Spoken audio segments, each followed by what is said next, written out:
The Foreign Secretary, William Hague, is travelling to Geneva to join the international talks on Iran's nuclear programme.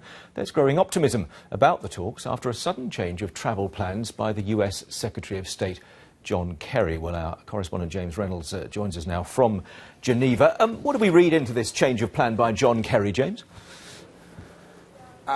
That something's going on, that they might be close to agreeing an initial, limited first step with Iran, not an end to a decade of conflict about its nuclear program, but the fact that they're talking, the fact that the foreign ministers believe they can't leave it to their deputies shows, I think, the discussions are getting right into detail. Iran's foreign minister, its chief nuclear negotiator, last night said that he thought the two sides could draft an agreement by the end of the day today. The foreign ministers, including William Hague, clearly think it's important enough for them to come here in person.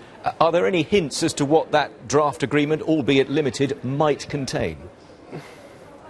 They all say that they won't discuss or disclose the details of what may be agreed, but we know enough about what they've been calling for, both sides in recent years, to try to put it together.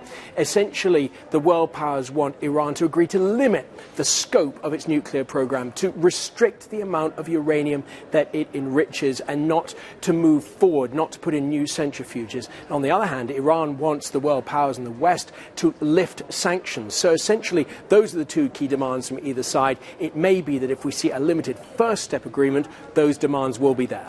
And just a thought about wider reactions to this. I was reading some comments from, for example, the Israeli Prime Minister Benjamin Netanyahu today, still very wary of anything that might emerge where you are. And I saw him deliver those comments. I saw the TV pictures of those. He looked furious. He said this is a bad deal, and the Iranians are going around happy with the deal of the century from their point of view. John Kerry spoke to Mr. Netanyahu in person earlier today when he was on his way here.